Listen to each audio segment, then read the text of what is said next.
To the learning IAS. मैं environment ecology के तहत हम लोग अभी एक लेक्चर हुआ है, ये सेकंड लेक्चर पढ़ रहे हैं। यूनिट फर्स्ट की हमने बात की थी इसमें कि पर्यावरण एवं पर्यावरण प्रदूषण यही ले रहे थे। तो यूनिट 5 हमने बताए थे कि 5 यूनिट पढ़ना है, वो रिवीजन देखा था फर्स्ट क्लास में।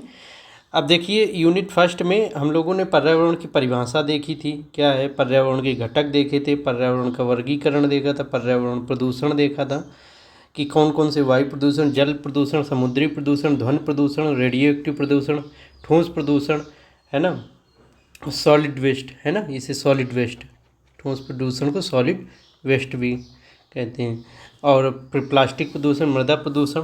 अब देखो वायु प्रदूषण अब हम लोग पढ़ रहे थे, तो इसे हम लोग चैप्टर 1 कर लें या चैप्टर 2, इतने तक को चैप्टर अगर 1 कर लें यूनिट में, अब चैप्टर वाइज में यूनिट में 3-4 चैप्टर में यूनिट फर्स्ट को कंप्लीट करेंगे। तो मान लो इसे चैप्टर 1 कर लिया तो इसे चैप्टर 2 कर लो, वायु प्रदूषण को, है ना, क्योंकि बड़ा है वायु प्रदूषण, चैप्टर 2। ठीक।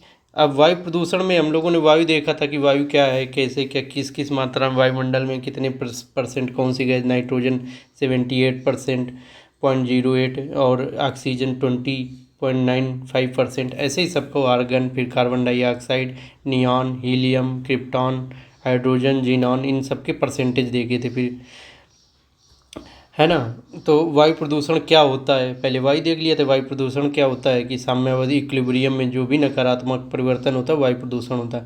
फिर वायु प्रदूषकों के प्रकार, जो वायु प्रदूषक हैं उनके किस किस आधार पर उन्हें बांटा जा सकता है। उत्पत्ति के आधार पर प्राकृतिक और मानवजनित। जो प्रकृति वायु प्रदूषक ज्वालामुखी विस्फोट आदि के द्वारा वनाग्नि हो जाती प्राकृतिक रूप से, मतलब वनों में आग लग जाती, तो प्राकृतिक वायु प्रदूषक। वैसे जो मानव वायु प्रदूषण करता है, जैसे कोयला पावर प्लांट जला रहा है वगैरह वगैरह, इन सब से मानव के द्वारा वायु प्रदूषण, तो मानव जनित। प्रकृति, नेचर के आधार पर, मतलब वायु प्रदूषकों का नेचर कैसा है, उनके ना तो गैसीय, कणकीय, है ना। तो और ये प्राथमिक एवं द्वितीयक वायु प्रदूषक ये सोर्स के आधार पे हो जाएंगे जहाँ तक, तो ऐसे है। ठीक है ना, ये देख लिए थे कैसे प्राथमिक और द्वितीयक वायु प्रदूषक कौन कौन से द्वितीयक हैं, कौन कौन से प्राथमिक हैं, ये फर्स्ट क्लास में अच्छे से बताए थे। कुछ प्रमुख वायु प्रदूषक ये तो नहीं, अब आगे देखते हैं।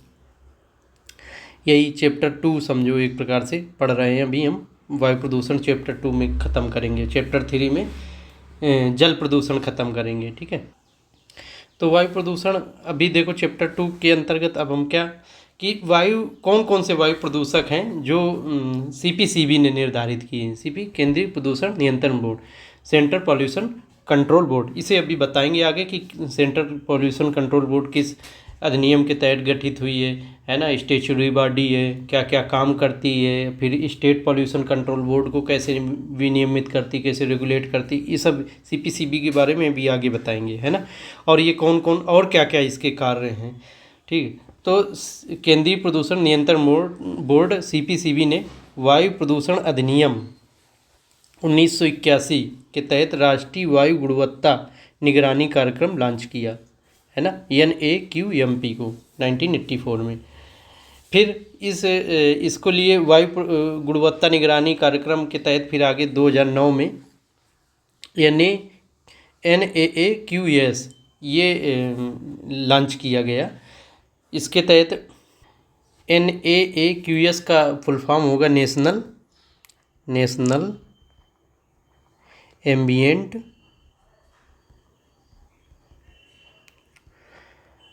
एयर क्वालिटी स्टैंडर्ड्स, है ना।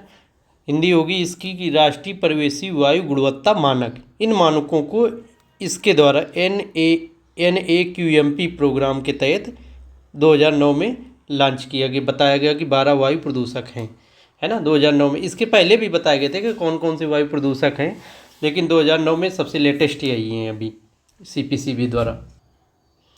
तो NAAQS national ambient air quality standard, राष्ट्रीय परिवेशी गुणवत्ता वायु गुणवत्ता मानक, है ना, ये मानक NAAQS मानक है। तो इन मानकों के आधार पे 2009 में 12 वायु प्रदूषकों की पहचान की गई कि ये 12 ये तत्व हैं, ये वायु में, ये वायुमंडल की वायु है जो, उसमें ये किस परसेंट में हो सकते हैं। अगर उस मानक से ऊपर हुए तो फिर वायु प्रदूषित हो जाएगी। तो उनमें 12 ये हैं कि sulphur dioxide, NO2 nitrogen dioxide, PM कण है ना, पार्टिकुलेट मैटर, मतलब हवा में कुछ कण तैरते रहते छोटे छोटे छोटे छोटे छोटे छोटे, उन्हें PM कण कहते हैं ना। ये किसी के भी, डस्ट के भी हो सकते हैं या कोई भी किसी के भी, या इसके प्लास्टिक के छोटे छोटे कण हो सकते हैं, किसी के भी कण हो सकते हैं जो 10 माइक्रोन से कम हो, है ना। माइक्रोन का ये साइन होता है। 10 माइक्रोन से कम आकार के जो भी कण होंगे हवा में तैरते रहेंगे, वो नीचे नहीं बैठ पाते हैं ज़मीन में, तो PM कण हो गए, है ना। PM 2.1 जो 2.5 माइक्रोन से कम हो आकार के, जिनका व्यास 2.5 माइक्रोन से कम हो, वो PM 2.5। जिनका व्यास मतलब डायमीटर 10 माइक्रोन से कम हो, वो PM 10 कण। तो ये PM कण हो गए। ओजोन हो गया, वायु प्रदूषक है। सीसा, लेड, है ना। कार्बन मोनोऑक्साइड,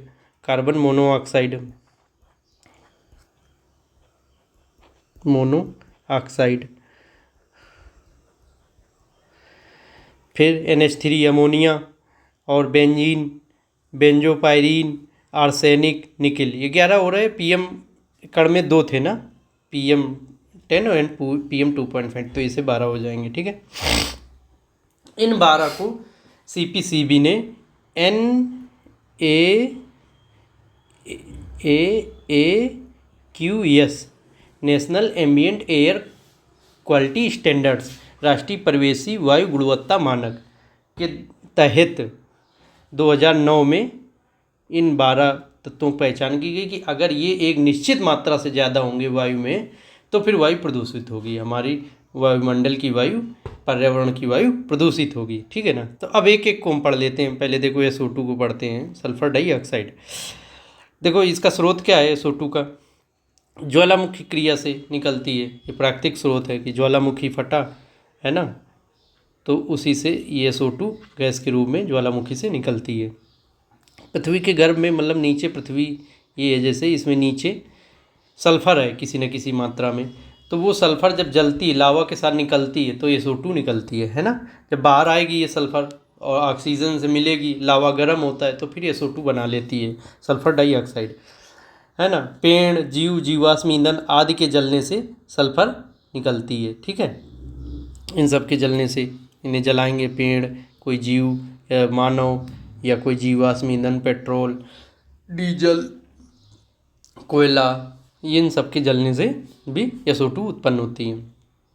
देखिए जीव जैसे ये है ना, तो पृथ्वी में जितने भी जीवित प्राणी हैं, जितने भी प्राणी जीवित है, चाहे पेड़ हो, चाहे पौधे हों, चाहे जीव हों, चाहे मानव, कोई भी, उनमें 6 तत्व जरूर होते हैं, 6 एलिमेंट जरूर होते हैं। कौन कौन से? Carbon, nitrogen, oxygen, phosphorus, sulphur, hydrogen. तो जब इन जीवों को जलाया जाएगा, इनमें 6 तत्व, बुनियादी तत्व जरूर होंगे, और भी होते हैं ढेर सारे, लेकिन बहुत कम होते हैं, लेकिन ये मुख्य तत्व हैं।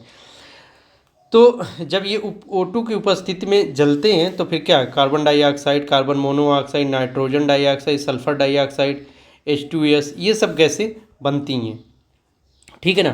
तो यही है कि इनसे किसी भी जीव को जलाने पे ये फिर प्रदूषण रूप में ये गैसें निकलती हैं। क्यों? क्योंकि इनमें carbon, nitrogen, oxygen, phosphorus, sulphur, hydrogen, ये तत्व मुख्य रूप से पाए जाते हैं। और भी तत्व पाए जाते हैं, वो गौण रूप से पाए जाते हैं, कम पाए जाते हैं। तो SO2 के नुकसान, तो SO2 के नुकसान क्या है? SO2 प्लस H2O, जब SO2 वायुमंडल में रहेगी, जैसे जो वायुमंडल में है SO2, और ऊपर से वर्षा होने लगी, है ना, तो क्या है? H2O भी आ रहा है, तो SO2 प्लस H2O मिल के H2SO4 बना देंगे, सल्फ्यूरिक अम्ल बना देंगे। सल्फ्यूरिक अम्ल फिर नीचे आता है वर्षा के जल के साथ, है ना, वर्षा के जल के साथ सल्फ्यूरिक अम्ल नीचे आता है। तो यही होती है एसिड रेन, है ना, यही एसिड रेन कहलाती है ना। हिंदी में बोले तो अम्लीय वर्षा यही कहलाती है, H2SO4 जब नीचे आता है। तो अम्लीय वर्षा से क्या होगा? जलीय जंतुओं को नुकसान होगा, है ना। जब पानी में ये एसिड आ जाएगा तो जलीय जंतुओं को नुकसान देगा, है ना। उनकी खाल वाल या फेफड़े सब डैमेज करेगा उनके बॉडी को। जीव जो भी पृथ्वी पर जीव होंगे उन्हें नुकसान पहुंचाएगा। बिल्डिंग जैसे ताजमहल, इन सबको ये पीला पड़ रहा है H2SO पर अम्लीय वर्षा से, है ना, इन सब बिल्डिंगों को नुकसान पहुंचाता है, अम्ल गिर रहा है ना। SO2 क्या करती है, एक तो ये हो गया है पहला ये नुकसान। फिर क्या है SO2 का, श्वसन में बाधा उत्पन्न करती है, अस्थमा आदि रोग हो जाते हैं इसके कारण। देखो हम लोग श्वसन करते हैं क्या, O2 लेते हैं ना, तो O2 की जगह जब SO2 लेंगे तो फिर ये अस्थमा आदि इन सब चीज़ों को, हमारे फेफड़ों से रिलेटेड ये सब चीज़ें प्रॉब्लम, श्वसन से संबंधित जितनी प्रॉब्लम है क्रिएट करती है। SO2 तीसरा नुकसान, प्लस H2O प्लस PM कण मिल जाए, है ना, तो स्मॉग जनरेट होगा। अगर SO2 है वायुमंडल में, वर्षा हो रही है, H2O आ गया, है ना, वर्षा के द्वारा H2O मिल गया, और PM कण ऑलरेडी मौजूद हैं, छोटे छोटे पार्टिकल जो बताए कि ज़मीन में नीचे नहीं बैठते हैं, तैरते रहते हैं हवा में। ये डस्ट के किसी के भी पार्टिकल हो सकते हैं, धूल वाली के। तो फिर ये स्मॉग बनता है। स्मॉग क्या करेगा, श्वसन आदि में दिक्कत करेगा, क्योंकि सल्फर उसमें जा रही है हमारे, है ना। दृष्टि कम कर देगा, मतलब दूर तक नहीं आदमी देख पाएगा। स्मॉग विजन दृष्टि को कम कर देता है ना, दूर तक नहीं देख पाते हैं। और क्या, SO2 पौधों की समृद्धि को रोकता है। कैसे, देखो SO2 जब पौधे क्या है, मानव की तरह ही श्वसन वो भी करते हैं, O2 खींचते हैं, है ना। तो अब जब O2 वहाँ पे नहीं होगी, SO2 होगी, तो वो भी SO2 को लेंगे, तो फिर पौधों के श्वसन में ये भी दिक्कत करते हैं। जैसे मानव को SO2 दिक्कत करती, वैसे पौधों को भी दिक्कत करती। देखो सन जब लाइट ये देता है, प्रकाश ये दे रहा है, जैसे ये है ना, सन से प्रकाश आ रहा है, तो ये पेड़ है, ये पौधा है। अब ये पौधा क्या करेगा, प्रकाश संश्लेषण क्रिया में CO2 को लेगा और O2 को बाहर फेंकेगा, है ना। प्रकाश संश्लेषण क्रिया में ये होता है, प्रकाश की उपस्थिति में CO2 O2 में तब्दील होती है। ये तो हो गई प्रकाश संश्लेषण क्रिया। अब पौधे श्वसन कैसे करते हैं, O2 वो लेते हैं और CO2 छोड़ते हैं, ये, लेकिन ये बहुत थोड़ी रहती कि O2 बहुत थोड़ी लेते हैं और CO2 बहुत थोड़ी सी छोड़ते हैं। लेकिन ये जो प्रकाश संश्लेषण क्रिया में CO2 बहुत अधिक मात्रा में लेते हैं, O2 बहुत अधिक मात्रा में छोड़ते हैं, तो वही O2 हम लोगों के लिए भी काम आती है ना। और ये देखो कार्बन कैप्चर कर रहे हैं एक प्रकार से, ये पेड़ कार्बन को, वायुमंडल की कार्बन को ये अपने अंदर समाहित कर रहे हैं, है ना। तो इससे क्या, इसी को कार्बन कैप्चर की, ज़्यादा पेड़ लगाओगे तो ज़्यादा कार्बन स्टोर हो जाएगी पेड़ों आदि में, ठीक है। तो वायुमंडल में कार्बन डाइऑक्साइड कम रहेगी, तो इससे क्या है, ग्रीन हाउस गैस है ना, CO2 कार्बन डाइऑक्साइड एक ग्रीन हाउस गैस है। ये पर्यावरण वायु प्रदूषित गैस नहीं है, इससे वायु प्रदूषण नहीं होता, लेकिन इससे क्या, पृथ्वी का तापमान बढ़ता है CO2 से। तो ये ग्रीन हाउस गैस है, आगे इसे देखेंगे ना जब ग्रीन हाउस गैस जलवायु परिवर्तन में पढ़ेंगे। तो ये SO2 की तो कहानी खत्म। अब NO2 दूसरा वायु प्रदूषक देख लेते हैं, नाइट्रोजन डाइऑक्साइड, है ना, नाइट्रोजन डाइऑक्साइड।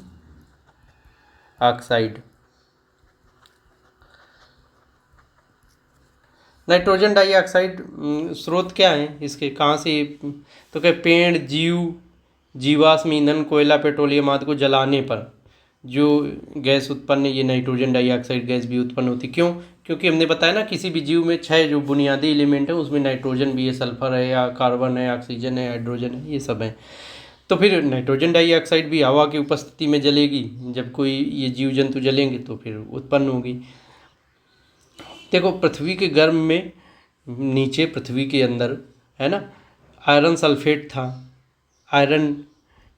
ये आयरन सल्फेट था, तो SO2 उत्पन्न हो रही थी। सल्फेट के और भी आयन होंगे, लेकिन iron nitrate, zinc nitrate, copper nitrate आदि ये नहीं, नाइट्रेट के कोई भी कंपाउंड नहीं होते हैं, तो इसलिए ज्वालामुखी आदि से NO2 नहीं निकलती है, ठीक है। NO2 के नुकसान क्या है, देखो NO2 वैसे ही कि NO2 अगर वायुमंडल में है ना, ऐसे, और वर्षा होने लगी तो H2O भी आ गया वर्षा में, तो NO2 प्लस H2O मिलके HNO3 नाइट्रिक अम्ल बनाते हैं, और ये भी अम्लीय वर्षा, ये भी अम्ल होता है ना, तो ये भी अम्लीय वर्षा कराता है। तो अम्लीय वर्षा मतलब एसिड रेन, तो इससे जीव जंतुओं को नुकसान होता है, पौधों को नुकसान होता है, स्वास्थ्य हमारा खराब होता है, और जो सफ़ेद संगमरमर होता है वो पीला पड़ने लगता है, इसीलिए ताजमहल पीला पड़ रहा है ना। तो देखिए NO2 ज़्यादा कह रहे होते हैं वायुमंडल में उत्सर्जित SO2 की तुलना में। क्यों? क्योंकि नाइट्रोजन किसी भी जीव जंतु में ज़्यादा होते हैं, है ना। पेड़ पौधे जीव जंतुओं में नाइट्रोजन ज़्यादा होती है। कैसे ज़्यादा होती है? क्योंकि जीन, प्रोटीन, ये सब आदि नाइट्रोजन से ज़्यादा बने होते हैं, नाइट्रोजन सब में होता है। इसलिए जब इन्हें जलाएंगे जीव जंतुओं या पेड़ों पौधों को, तो नाइट्रोजन डाइऑक्साइड ज़्यादा बनेगी, क्योंकि उनके अंदर नाइट्रोजन ज़्यादा है। ठीक है, तो ये नुकसान पहला तो हो गया, अम्लीय वर्षा हो रही है। दूसरा नुकसान है, ये स्मॉग बनाता है। कैसे? देखो, पहले तो नाइट्रोजन डाइऑक्साइड VOC है ना, वोलेटाइल ऑर्गेनिक कंपाउंड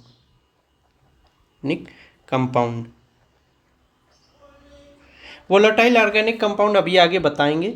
ये अभी इतना बस जान लो कि जैसे कोई भी पदार्थ, ऐसा पदार्थ जिसे ऐसे ही रख दो रूम टेम्परेचर पे, नॉर्मल टेम्परेचर पे, और वो इवेपोरेट हो जाए, तो वो और वो कैसे कार्बनिक पदार्थ हो, तो वो क्या है, वो VOC कहलाते हैं। नुकसानदायक होते हैं VOC हैं। जैसे पेट्रोल आप देखे होंगे कि पेट्रोल जब बाइक की टंकी में या डलाओ तो फिर वो कुछ निकला करता है भाप जैसा, वही है VOC।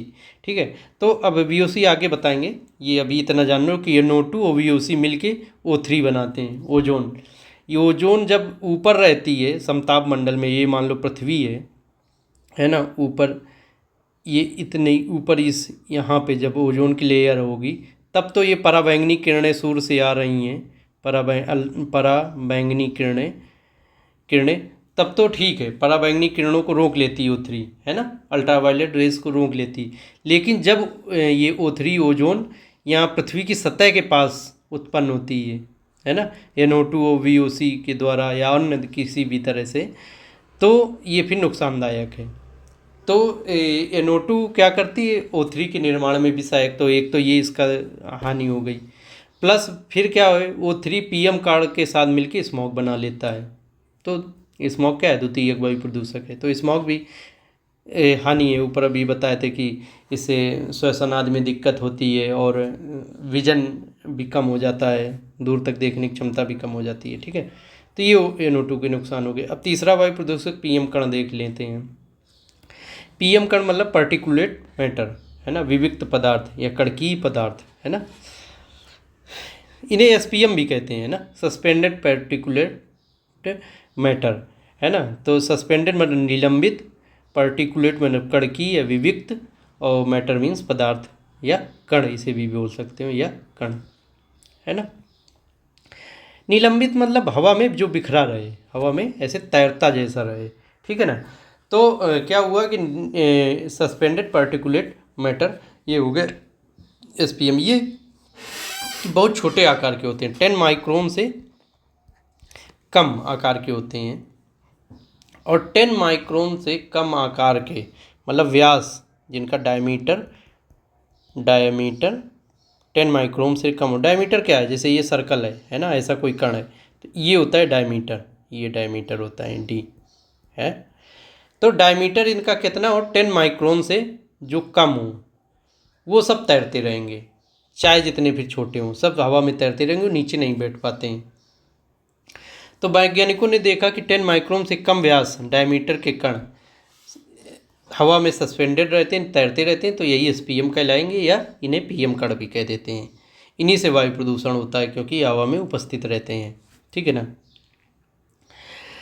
10 माइक्रोन से बड़े कण जो होते हैं वो फेफड़े आदि तक नहीं पहुंच पाते, हमारे श्वसन आदि में फेफड़े तक नहीं पहुंच पाते, तो इसलिए वो वायु प्रदूषण नहीं है। और ये उड़ भी नहीं पाते हैं, तो नीचे ही बैठ जाते हैं, तो वायु प्रदूषण नहीं है। 1 माइक्रोन बराबर क्या होता है, 10⁻⁻⁶ मीटर, बहुत छोटी इकाई है माइक्रोन, है ना। तो देखो, कई प्रकार के PM कण होते हैं ना, PM कण, PM10, PM2.5, PM1, PM0.1, ये अल्ट्रा फाइन पार्टिकुलेट मैटर होते हैं। तो अब देखो, PM10 क्या है, 10 माइक्रोन से कम व्यास वाले कण। PM2.5 क्या है, 2.5 माइक्रोन से कम व्यास वाले कण, है ना। ऐसे PM1 तो 1 माइक्रोन से कम व्यास वाले कण हैं। अल्ट्रा फाइन पार्टिकल्स, ये क्या है, 0.1 माइक्रोन से कम व्यास वाले कण, तो ऐसे ही है। तो ये बहुत ultra UFP ultra fine particles बहुत बहुत महीन होते हैं। PM1 और यूएफपी इन पे अभी चल रहा है रिसर्च, अभी इसके बारे में उतने रिजल्ट नहीं आए। बताते हैं कि ये जो PM1 है ये कोशिका तक पहुंच जाते हैं, जैसे ये हमारा हमने सांस ली है ना, तो हमारे फेफड़े में ऐसे ये PM10 पहुंच गया तो ये फेफड़ों को नुकसान पहुंचाया। लेकिन PM2.5 इनका और आकार छोटा है, तो ये क्या है, कोशिका में ब्लड के माध्यम से कोशिका में भी शरीर के पूरे में पहुंच गए तो कोशिकाओं को क्षतिग्रस्त करते हैं, तो कोशिका का कैंसर आदि बनाते हैं। लेकिन PM1 अगर ऐसे पहुँचे PM1 तो ये कोशिकाओं के द्वारा कोशिकाओं के न्यूक्लियस में भी चले जाते हैं, DNA स्तर पर परिवर्तन करते हैं जाके। ऐसे अल्ट्रा फाइन पार्टिकल्स ये और परिवर्तन कर देते, जेनेटिक स्तर पर परिवर्तन कर देते हैं जाके, क्योंकि ये कोशिका के अंदर भी चले जाते हैं। तो इसलिए ये PM1 UFP ज़्यादा खतरनाक है, इन पे अभी रिसर्च चल रही है। तो नुकसान PM10 का कि फेफड़ों के नोड्स, पता है ना, फेफड़ों में नोड्स होते हैं ऐसे, यहाँ पे जाके चिपक जाते हैं जाके, इससे सांस लेने में समस्या आती है, अस्थमा आदि की बीमारी हो जाती है। PM2.5 ये फेफड़ों के नोड से ब्लड में शामिल हो जाते हैं जाके ना, ब्लड आया फेफड़ों के पास तो वो ब्लड कह रहे आया, वायु आई, वो वायु में साथ में चले गए, फिर क्या हुआ कि ये ब्लड में शामिल हो गए जाके ना, वो ऑक्सीजन जब जुड़ती है जाके ब्लड से तो ये भी जुड़ गए जाके, तो ये ब्लड में शामिल हो गए, ब्लड से कोशिकाओं में चले गए तो ये कोशिकाओं तक पहुंच जाते हैं, जो कोशिका के कैंसर आदि को जन्म देते हैं। अल्ट्रा फाइन पार्टिकल्स ये कोशिकाओं के DNA या केंद्रक में है ना, कोशिका है मान लो ये, तो कोशिका के अंदर तक चले जाते हैं। PM2.5 कोशिका के अंदर नहीं जाएगा, लेकिन UFP कण है जो वो कोशिका के अंदर तक भी चले जाते हैं, तो इसलिए समस्याग्रस्त हैं, ठीक है ना। तो ये तब ये DNA या केंद्रक कोशिका के केंद्रक में चले जाएंगे तो DNA में भी परिवर्तन कर देंगे है ना, क्योंकि DNA कोशिका के केंद्रक में रहता है। तो ये इसके नकारात्मक प्रभाव हो गए PM कणों के। जो PM कण होते हैं वो पृथ्वी के एल्बिडो को बढ़ा देते हैं। एल्बिडो क्या है, सूर्य तप का मतलब, सूर्य तप क्या है कि जो सूर्य से आने वाला प्रकाश या रेडिएशन है ना, तो सूर्य तप का वह भाग जो पृथ्वी को बिना गर्म किए वापस लौट जाता है, वही एल्बिडो कहलाता है। एल्बिडो क्या है कि सूर्य तप का वह भाग जो पृथ्वी को बिना गर्म किए वापस लौट जाता है। मान लो ये सन है, यहाँ से ये प्रकाश आ रही है, हीट आ रही है, PM कण यहाँ मिल गए तो PM कण क्या करेंगे, इसे रिफ्लेक्ट कर देंगे है ना, इसे वापस भेज देंगे ऐसे जो भी प्रकाश आया। तो ये पृथ्वी को बिना गर्म किए, ये मान लो पृथ्वी है तो पृथ्वी को बिना गर्म किए ही ये प्रकाश पृथ्वी तक आ नहीं पाया, PM कण ने वापस फिर इसे भेज दिया तो वापस लौटा देते हैं। तो जब वापस ये जो जितनी प्रकाश की मात्रा वापस लौटी यही एल्बिडो कहलाती है। एल्बिडो कौन कौन से बादल करते हैं, बादल भी प्रकाश को वापस भेज देते हैं है ना, ग्लेशियर करते हैं और PM कण करते हैं, चिकनी सतह करती हैं, ये सब रिफ्लेक्ट किया करती हैं हीट को, जो रेडिएशन आता है सूर्य से उसे वापस कर देते हैं। तो एल्बिडो को बढ़ाने में सहायक है PM कण। तो पृथ्वी इतनी गर्म भी नहीं हो पाएगी, जितनी उसे हीट चाहिए उतनी नहीं मिल पाती अगर एल्बिडो ज़्यादा हो गया है ना। आइस एज ऐसे तो आए कि प्रकाश कम मिल पाया ना, तो आइस एज पूरी पृथ्वी पे बर्फ़ ही जम गई। अब स्रोत का है PM कणों के, धूल कण है ना, धूल मिट्टी आदि जो उड़ती है, बहुत माइन पार्टिकल जो कंस्ट्रक्शन होता है, रोड बनते हैं, बिल्डिंग बनती है, गिरती है तो उनसे धूल कण आदि निकलते हैं, वो सब है। अब जले कोयला या पेट्रोलियम आदि से भी निकलते हैं, वाहनों से निकलते हैं छोटे छोटे पार्टिकल। पराग कण ज्वालामुखी विस्फोट से निकलते हैं है ना, एस्बेस्टस राख है ना, और पौधों के अपशिष्ट पराली आदि को जलाने पे है ना जो कण निकलते हैं, इस सबसे PM कण निकलते हैं है ना। PM कण की तो कहानी ख़त्म। अब O3 गैस, ओजोन गैस को देख लेते हैं, ये भी वायु प्रदूषक है। पृथ्वी से लगभग 30 किलोमीटर की ऊंचाई पर है ना, समताप मंडल जो है ना, स्ट्रेटोस्फीयर, वहाँ पे ओजोन लेयर पाई जाती है, वो हमें पराबैंगनी किरणें अल्ट्रावायलेट रेस से बचाती है, रोकती है उन्हें, क्योंकि अल्ट्रावायलेट रेज हमें हमारे लिए नुकसानदायक है ना, तो उन्हें वहीं रोक लेती है ये ओजोन लेयर ऐसे रहती है, और ये अल्ट्रावायलेट रेज आ रही हैं सूर्य की, इन्हें रोक लेती है। तो ये अल्ट्रावायलेट रेज दरअसल हमें नुकसान पहुंचाती हैं जीवों को यहाँ पर पृथ्वी पे, इन्हें कैंसर आदि कर देती हैं, तो उन्हें वहीं पे रोक देती है। तो ये हमारे लिए लाभदायक है जब ये काफ़ी ऊंचाई पे हो, है ना, समताप मंडल पे 30 किलोमीटर, पृथ्वी की सतह से 30 किलोमीटर की ऊंचाई पर अगर हो तो फिर ये हमारे लिए लाभदायक है। लेकिन ये जब पृथ्वी की सतह पर ही आ जाए, यहाँ पर आ जाए, यहाँ पर किसी वजह से उपस्थित हो जाए, निर्मित हो जाए, तो फिर हमारे लिए नुकसानदायक है। कैसे? इससे स्वास्थ्य समस्याएं होती हैं, है ना। जैसे इसका निर्माण कैसे होता है, स्रोत कैसे, जैसे अभी बताया था कि नाइट्रोजन डाइऑक्साइड VOC जो वोलेटाइल ऑर्गेनिक कंपाउंड थे, मिल के O3 बनाते हैं। O3 जब PM कण वायुमंडल में उपस्थित होते हैं, उनसे मिल जाती तो स्मॉग बनाती है। स्मॉग हमें क्या श्वसन समस्या देते हैं, विजन हमारी बहुत दूर तक नहीं हो पाती, ये सब चीज़ें स्मॉग से, ठीक ना। O3 क्या होती है? नवजात शिशुओं, छोटे छोटे बच्चों की श्वास नलिका को, जो सांस लेने वाली नली है, उसको क्या डैमेज कर देते हैं, जाम कर देते हैं, तो उससे बच्चों की मृत्यु हो जाती। प्लांट ग्रोथ को कम कर देते हैं, है ना। प्लांट मतलब पौधे सही से ग्रोथ नहीं कर पाते हैं, क्योंकि पौधे भी श्वसन में, सांस लेने में ऑक्सीजन को उपयोग करते हैं। ऑक्सीजन वहाँ पे कम होगी जब O3 ज़्यादा हो जाएगी, तो फिर ये भी नुकसान है ना। सांस लेने में बाधा उत्पन्न करती है, मानव के भी सांस लेने में बाधा उत्पन्न करती है, और प्लांट के भी सांस लेने में बाधा उत्पन्न करती है। O3 ज़्यादा रहेगी तो वाहनों के टायर जो होते हैं ना, तो वो जल्दी गर्म हो जाएंगे। जब रोड पे चलेंगे टायर, तो अगर O3 आसपास रही तो वो जल्दी उन्हें गर्म कर देगी, तो टायर जल्दी फट जाते हैं, नुकसान टायर को डैमेज करती है, रबर के लिए नुकसानदायक है, ठीक है। स्रोत क्या है? पावर प्लांट, कोयले आदि के जो पावर प्लांट रहते हैं उनसे O3 निकलती, क्योंकि जीवाश्म ईंधन जलता है ना। जहाँ जहाँ जिन जिन तत्वों में, पेड़ पौधों में जो भी होंगे, जहाँ ऑक्सीजन होगी जिनके अंदर, है ना, ऑक्सीजन, तो ऑक्सीजन के जलने पे O3 भी निर्मित हो जाती है। जीवों पादपों में जब ऑक्सीकरण मतलब ये जलते हैं, ऑक्सीजन होती है, तो इनके जीवों एवं पादप जो दोनों पे तो O3 आदि का निर्माण होता है। कार्बन डाइऑक्साइड का निर्माण भी होता है, कार्बन मोनोऑक्साइड का भी निर्माण होता है, O3 का भी निर्माण हो जाता है। तो यहाँ पे O3 प्राथमिक वायु प्रदूषक है ना, डायरेक्ट वायुमंडल में पहुँच रही है जीवों या पादपों के जलने से। और जब NO2 और VOC से मिलके बनती है O3, तब ये द्वितीयक वायु प्रदूषक है ना।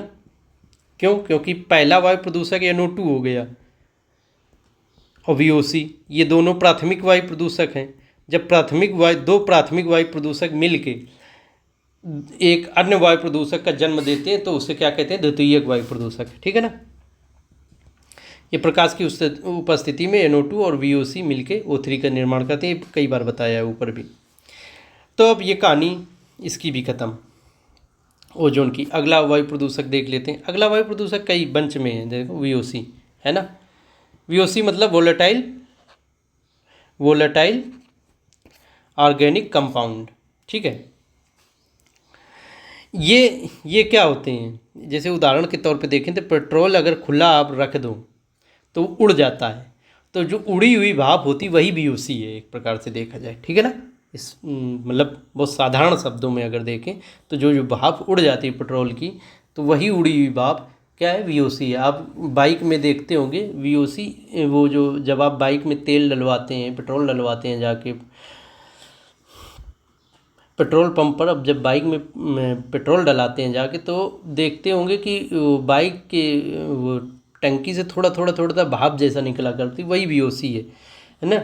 तो कहते हैं ऐसे पदार्थ जो सामान्य तापमान पर, रूम टेम्परेचर पर, सामान्य टेम्परेचर पर, नॉर्मल टेम्परेचर पर ही अपनी अवस्था बदल देते हैं, स्टेट बदल देते हैं या बदलने में सक्षम होते हैं, वो VOC कहलाते हैं, है ना। जैसे पायरोबेंजीन साधारण ताप पर, पेट्रोल, डीजल, ये सब साधारण ताप पर अपनी अवस्था बदल देते हैं, लिक्विड से सीधा गैस में आ जाते हैं, फिनॉल, ये सब, ठीक है ना। तो क्या ये VOC हैं? ये सब VOC कंपाउंड है। इनसे हानियाँ क्या होती हैं? प्लांट ग्रोथ को कम कर देते हैं, है ना, VOC कंपाउंड जब ये भाप में बदल जाते हैं तो फिर ये प्लांट ग्रोथ को कम कर देते हैं, फेफड़ों को नुकसान पहुंचाते हैं, तंत्रिका नर्वस सिस्टम हमारे दिमागी प्रॉब्लम क्रिएट करते हैं, नर्वस सिस्टम को डैमेज करते हैं, है ना, ये सब करते हैं।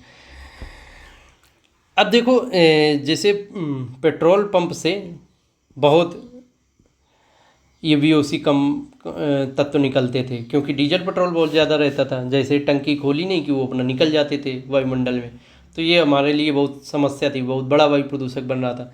तो अब जब सरकार ने क्या किया है कि एक VRD उपकरण लगाया, VOC रिकवरी डिवाइस, रिकवरी मतलब कैप्चर कर लेना, पकड़ लेना, डिवाइस उपकरण, तो VOC कंपाउंड को पकड़ लेता है। कैसे? जब आप बाइक में जैसे पेट्रोल डला रहे हो, ये आपकी बाइक की टंकी है, ये आपकी बाइक की टंकी है, इसमें ऐसे पेट्रोल आ रहा है। तो अब जब ये VOC निकलेगा यहाँ से ऐसे VOC टंकी से, तो ये जो पेट्रोल पंप वाले का नोजल होगा, इसमें से चला जाएगा ये VOC, है ना, इसमें चला गया और ये जाके पेट्रोल पंप के टैंक में इकट्ठा हो गया, जो कुआं नीचे रहता है यहाँ पे। जब पेट्रोल पंप पे वो टैंकर आते हैं तेल लेके कंपनियों से, जैसे इंडियन ऑयल का टैंकर आया, तो वो टैंकर से इस इकट्ठा VOC को निकाल लेगा और टैंकर जाके इंडियन ऑयल कंपनी को दे देगा जाके, वो फिर सुरक्षित निपटान करती है VOC का, ठीक है ना। तो ये VRD उपकरण होते हैं। तो अब ये इसका भी VOC का काम ख़त्म, है ना। अब कार्बन मोनोऑक्साइड जो प्रमुख ये भी वायु प्रदूषक है, इसे देख लेते हैं।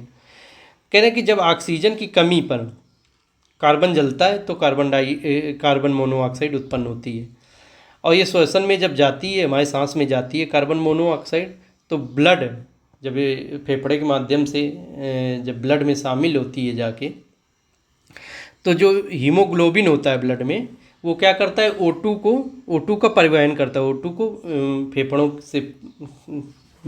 से पकड़ के, और जो है वो ले जाता है पूरे नसों में, है ना, खून की नसों में जब ले जाता है, तो ये हीमोग्लोबिन ऑक्सीजन को ले जाता है, ऑक्सीजन के परिवहन का काम करता है ना। तो जब O2 रहेगी नहीं श्वसन में, जब हम सांस में O2 नहीं ले पाएंगे, CO ज़्यादा जा रही है, तो CO फिर मिलेगी जाके हीमोग्लोबिन से, कार्बन मोनोऑक्साइड मिलेगी जाके हीमोग्लोबिन से, तो फिर CO हीमोग्लोबिन से CO प्लस Hb, हीमोग्लोबिन का Hb है प्रतीक सिंबल, मिलके कार्बोक्सी हीमोग्लोबिन बनाते हैं, कार्बोक्सी हीमोग्लोबिन बनाते हैं, है ना, कार्बोक्सी हीमोग्लोबिन बनाते हैं। तो ये जो कार्बोक्सी हीमोग्लोबिन है, ये O2 की परिवहन क्षमता को कम कर देता है, और शरीर में O2 की मात्रा कम हो जाती है, जिससे आदमी की डेथ हो जाती है दम घुटन से, है ना। सर्दियों में जो अंगीठी आदि जलाते हैं, अंगीठी में क्या कोयला पड़ा रहता है, कोयला आदि के जलने से CO का निर्माण हो गया, क्योंकि बंद कमरे में अंगीठी अगर जलाएंगे तो O2 उतनी रहती नहीं है, और कोयला जल रहा है तो CO का निर्माण हो गया, क्योंकि कम ऑक्सीजन की उपस्थिति में जब कार्बन जलेगा, कोयला जलेगा, कोयले में कार्बन होता है, तो CO का निर्माण हो गया, और फिर CO क्या Hb के साथ मिलके कार्बोक्सी हीमोग्लोबिन बना दिया पदार्थ। ये क्या है, Hb की O2 की क्षमता को ले जाने में कम कर देगा। जब O2 कम जाएगी ब्लड में, तो क्या आदमी की डेथ हो जाएगी फिर, तो बहुत लोग मरते हैं। ये आप सर्दियों में बहुत न्यूज आती है, और कई बार ये एग्जाम में खूब पूछा जाता है ना, CO के बारे में।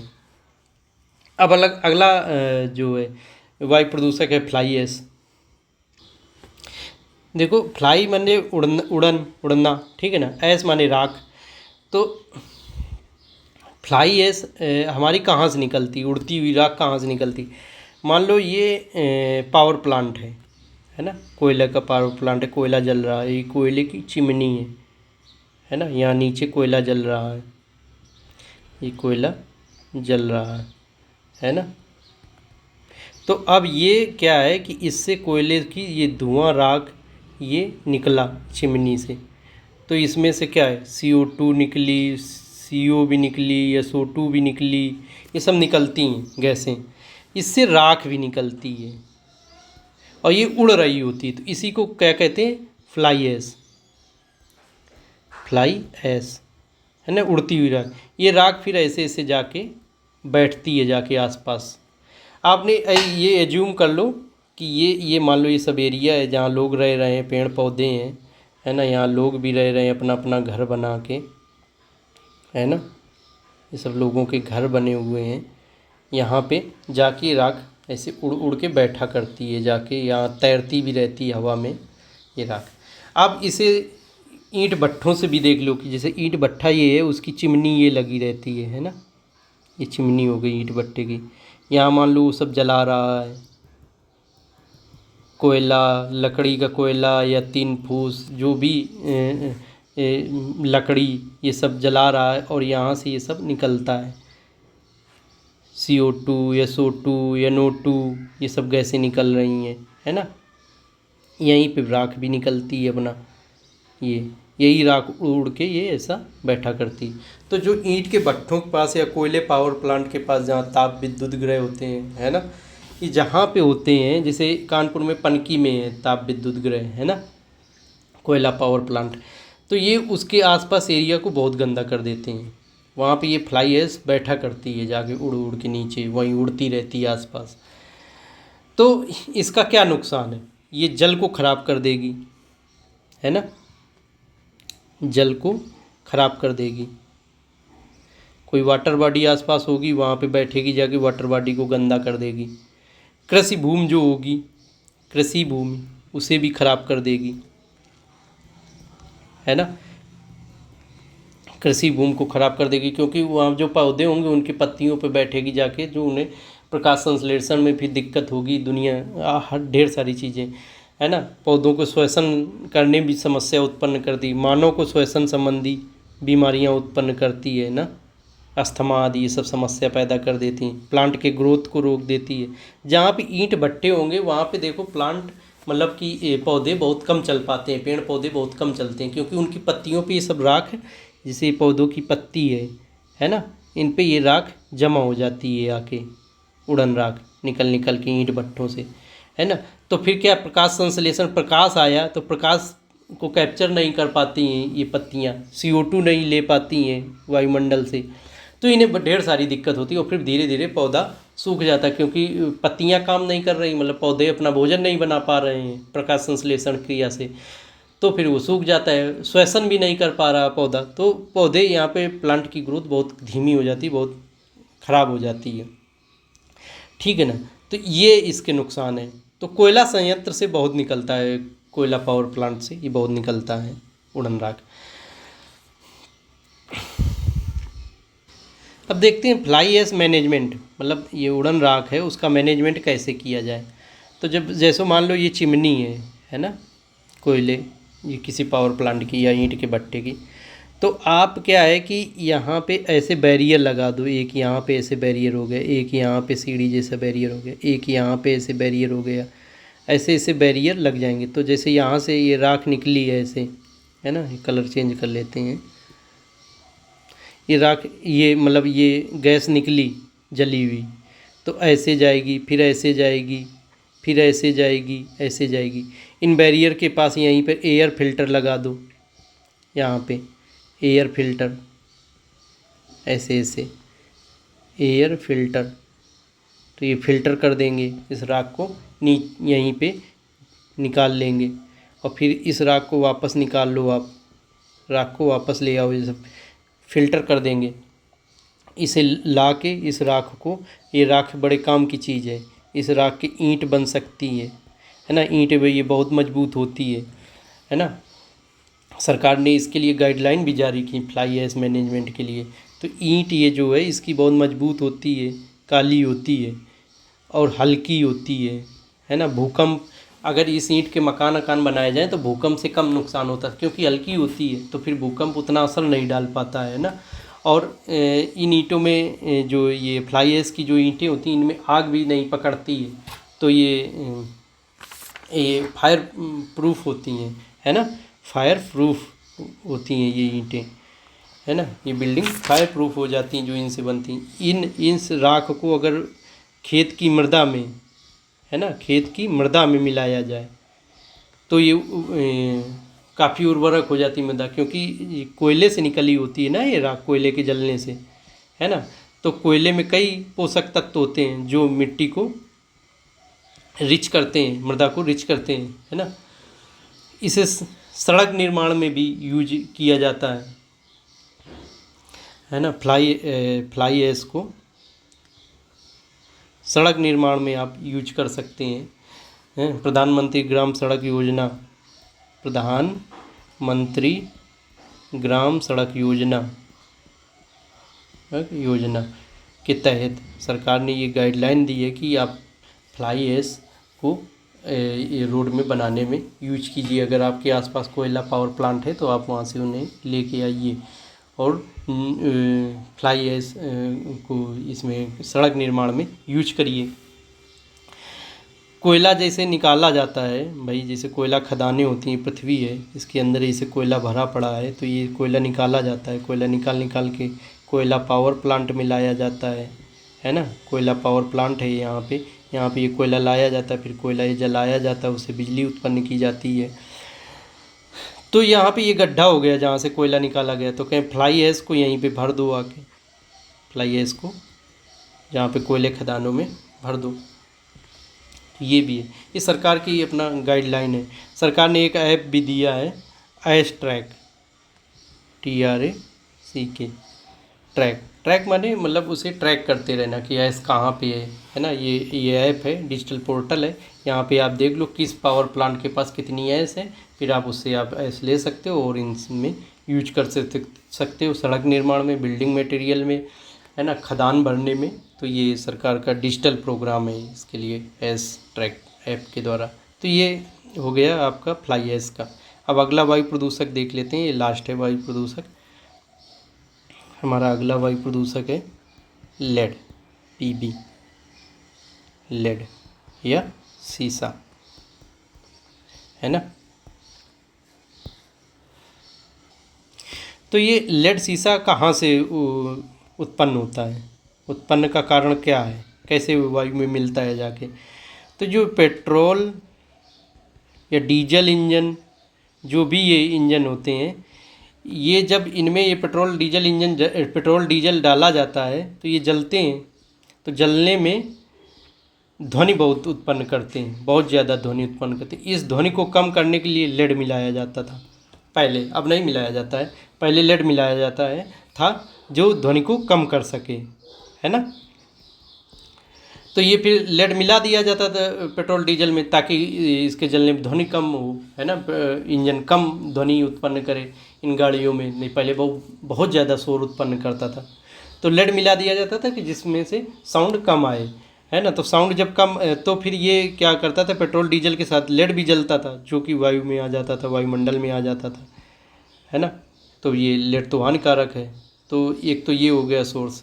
दूसरा हो गया बैटरी आदि में लेड यूज किया जाता है। फिर बैटरी ऐसे खुले में जब ख़राब हो जाती है तो फेंक दी जाती है, फिर धीरे धीरे ये हवा के द्वारा उड़ा के वायु में शामिल हो जाता है आके। ये बैटरी एक तो इसका हो गया। तो ये दो जगह मुख्य रूप से यूज किया जाता था।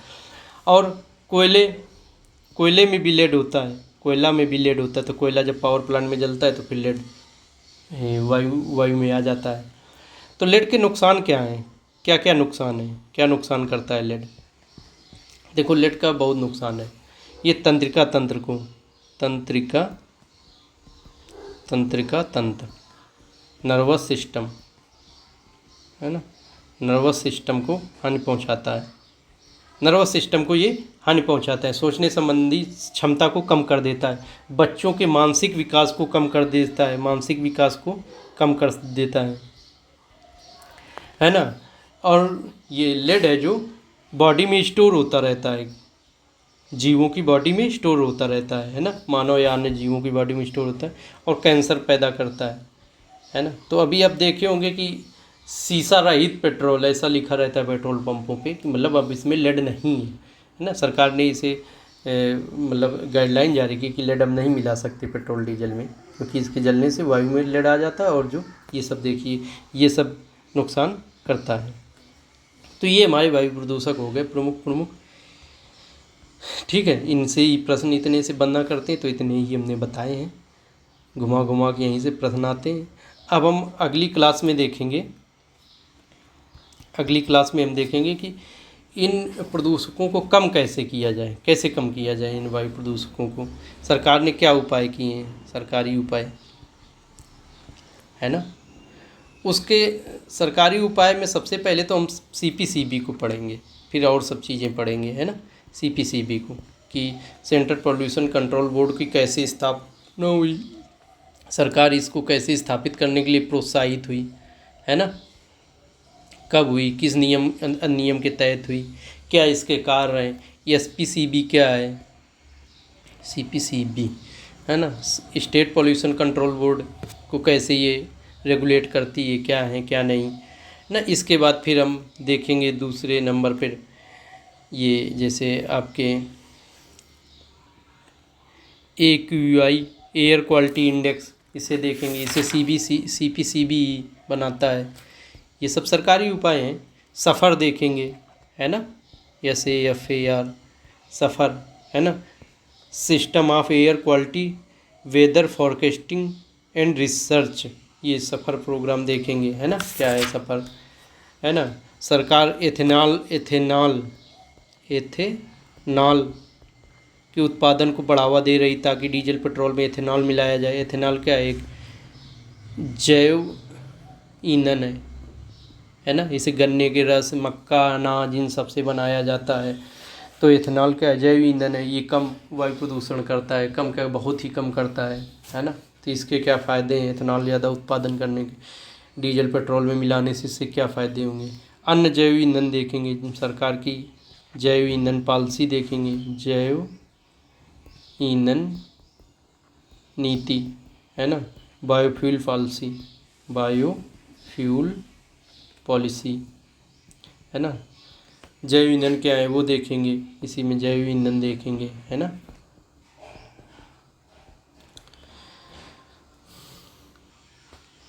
RUCO रूको प्रोग्राम क्या है ना, मतलब रीपर्पज्ड, हाँ, रीपर्पज यूज्ड कुकिंग ऑयल, है ना। कुकिंग ऑयल मतलब जो कुकिंग ऑयल यूज हो चुका है, जैसे हमने कोई चीज़ फ्राई कर ली, जैसे मछली फ्राई कर ली, उसके बाद ऑयल बचा, बार बार उसे फ्राई करने में यूज नहीं करेंगे क्योंकि वो नुकसानदायक होता है। तो फिर उसका क्या यूज करेंगे, उसका आगे यूज है जैव ईंधन बनाने के लिए, जैव ईंधन बनाने के लिए 2G जैव ईंधन बनाने के लिए, सेकेंड जनरेशन के बताएंगे जनरेशन कैसे क्या बनेंगे, है ना।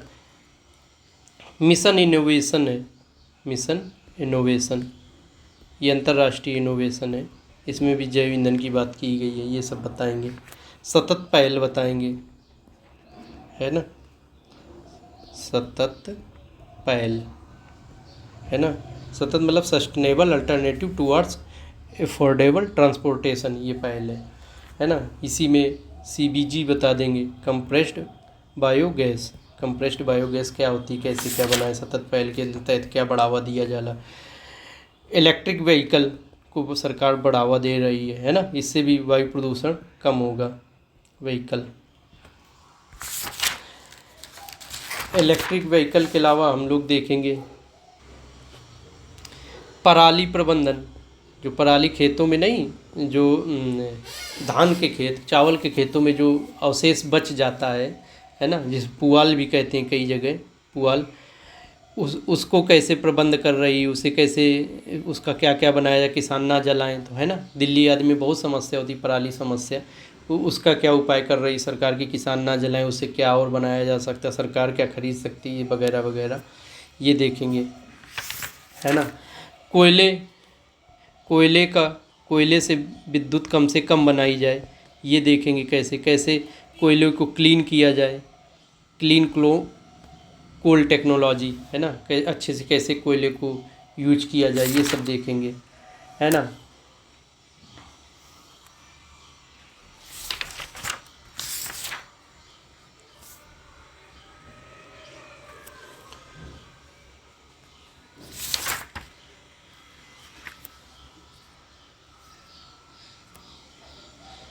और सरकार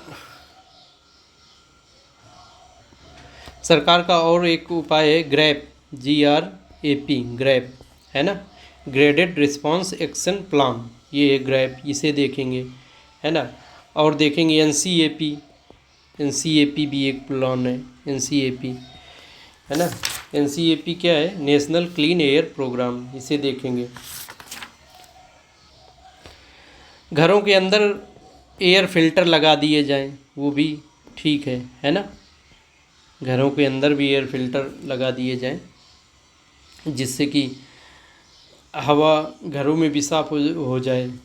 वो पहले क्या था, पहले चूल्हा वूल्हा ज़्यादा यूज होता था गांव में या कहीं पे भी, तो उसे एयर फिल्टर बहुत ज़्यादा इम्पोर्टेंट अब नहीं रह गया, क्योंकि अब सब गैस यूज हो रही है। तो इसमें हेपा होती है एक तकनीक, हेपा। एक होती ईएसपी तकनीक, है ना, इलेक्ट्रोस्टैटिक प्रेसिपिटेटर्स। हेपा होती है हाई इफ़िशियंसी पार्टिकुलेट, वही पीएम कर पार्टिकुलेट अरेस्टिंग मतलब पकड़ लेना, ठीक है ना। ये हो गया। और भी देख लेंगे जो छूटेगा, यही 14-15 हैं। ये सब देखेंगे हम, सरकार के क्या वायु प्रदूषण को कम करने के लिए उपाय क्या कर रही है, हमें क्या करना चाहिए, इसी में ये सब देखेंगे। ये मेंस के लिए ज़्यादा इंपॉर्टेंट, प्री के लिए भी ये सब पूछते हैं। मेंस में ये है कि आप लिख सकते हैं कि सरकार क्या उपाय कर रही। तो फिर आज के लिए इतना ही। Thank you very much.